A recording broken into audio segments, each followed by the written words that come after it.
Hello again, friends. Happy April 1st. I've been wondering a great deal about April Fool's Day and how it came to be. I was also wondering if there are any fairy tales or fables about this day. Well, I've done some research, and this is what I found. I know, right? I don't even know why they have me doing this. I mean, it's one thing to teach your young things of cultural influence and significance, but these are Terran stories. Why do they want me reading them? Look at me. Do I even remotely look human? No. Do I tell them well? No. I'm not particularly entertaining, except to the Andorians. They seem to think I'm a party gag of living ice and find it hysterical. I swear, the only reason they do this is to avoid going back to the thank you. Anyway, let me know when we're about to ready to go on. I've been recording for the last 5 minutes. I thought I already said this. Welcome, Imperial Scions of Tales of Terran Lore and Cultural Propagation. This is Arturus Artesian, here as always with Imperial permission. Today I bring you another Terran story that is often overlooked and has a message of Imperial command suggests you listen to. This is a tale of a garter. No, it's a wall. But not just any garter. The garter surrounding the city of the Aesir, giving the city the name Asgard, or Asgard as we know it now. Listen and attend to. One day, the Aesir were taking a lunch break from rebuilding their homes again. After a war they may not or may have started with, I don't know, take a pick from any of their numerous enemies. When a wandering smith, who was a giant in disguise, arrived at Aesirville and offered to build the gods a high wall around their home to protect it from any who might wish them harm. I'm sure the other giants were thrilled by this idea. The Aesir, who heard this, were desirous of this as they were tired of having to rebuild their homes after every conflict. Some sources say there had been a wall previously, but was now rubble, and that it was destroyed during a much earlier war with the Wagner.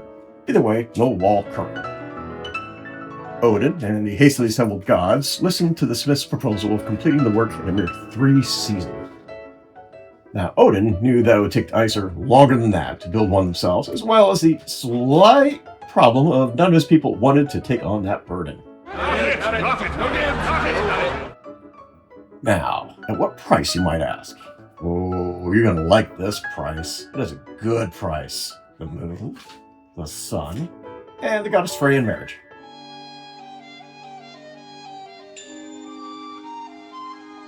Talk about shooting for the moon. Wait, Freya? Let's see here. Freya, married to Oder. Complication there. Has 2 kids. Hanas and Gersemi. Goddess of love. Well, that itself would be quite the catch. Fertility. Very nice. Sex. Figures. Beauty. Oh, did he see her and lose all blood to his brain? Also associated with youth. Let's see. War. A goddess of war and a warrior goddess in her own right.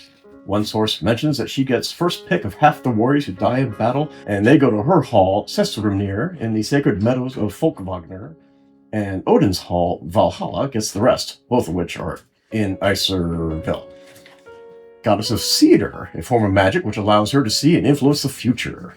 Gold, because why not? And a descendant of the Vanir gods, rivals to the soon-to-be-called Asgardians.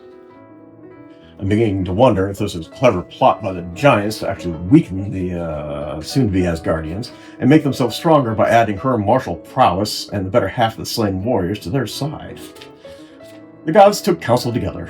Freya was vehemently against the smith's terms from the start, but Loki suggested the smith should obtain that which he desired, although only if he could complete his work in a single winter. No aid from anyone but his horse. After much deliberation, the gods consented to Loki's plan. Of course, the gods had no intention of actually giving Freya away, nor the sun or the moon. They thought that the task they demanded was impossible, and they again mostly completed the wall to boot. The smith, however, agreed to their term, provided the gods swear oaths to ensure that, if their conditions were met, they would fulfill their end of the bargain and that he himself would be safe in Asgard while he worked. The smith set about constructing the wall. By night, he hauled the stones in with his horse Svadilfari, Svadilfari. That's a tough word. Svadilfari. The smith set about constructing the wall by night. He hauled the stones in with his horse Svadilfari, and by day he set them in place. The gods marveled at how quickly the structure was raised. What was even more perplexing to them was that Svadilfari seemed to be doing almost twice as much work as the smith himself, hauling enormous boulders over considerable distances to add to the edifice. When the end of winter and only 3 days away, the wall was tall enough and strong enough to be impregnable and nearly finished. Only the stones around the gate had yet to be placed. The anxious gods, realizing the smith must be a giant because no one else could have done the work so quickly, seized locally and rebuked him for giving them such foul advice. They threatened him with death if he couldn't find a way to prevent the giant from finishing his task and making off with the beloved goddess Freya and the sun and moon. Loki pleaded with the gods to spare his life and swore an oath that he would do as the gods desired, come what may.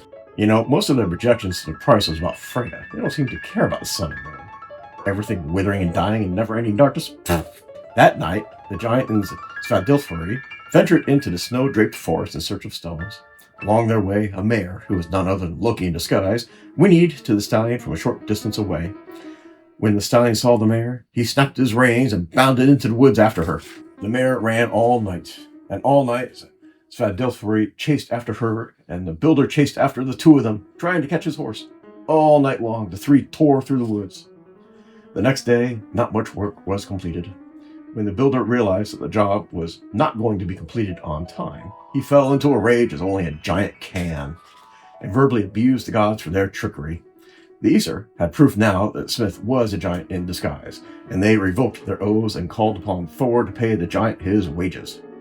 When confronted, the giant and Thor threw their weapons at each other. Thor his iron hammer at Mjolnir, and the giant his spear. The weapons crashed in mid-air, and the impact knocking both Thor and the giant to the ground. Mjolnir shattered the spear and continued its flight to the giant's head, shattering the giant's skull into fragments and sending him down to Niflheim. Shrapnel from the spear hit Thor in the head, injuring him as well. Meanwhile, deep in the forest, Svadilfari had caught up with Loki, who, a few months later, gave birth to a gray, 8-legged foal, Sleipnir, who was the best steed among gods and men, and later became the steed to Odin. And the message, in case you missed it, never pass up an opportunity to take stuff if you can get out of paying for it from non-humans. And remember, kids, do what the Emperor tells you, or else. That ending surprised me too. I mean, I guess that's why we all love this holiday, the fun surprises. I don't like most pranks because I think many are mean, but this puts it in a whole new perspective. Well, I guess it's time I ask you to like, share, and subscribe. Don't forget about the notification bell, as if you could actually ever forget about the notification bell, because everyone always says, don't forget about the notification bell, including me. So, don't forget about it. We also have this wonderful Patreon page. We have all sorts of levels of subscribers, including a free one. And on it, we have been doing fun little polls, and I ask little questions. And if you pay, someday I'll get around to doing bloopers again, maybe. I also have Facebook and an Instagram, which I occasionally remember exist. I would like to thank Pixabay.com because they are wonderful and help my page look so... my videos look so wonderful. And I think that's all my thanks, except for the most important one. You, my wonderful friends. Happy April Fool's Day. And now for a special thank you for my Patreon friends.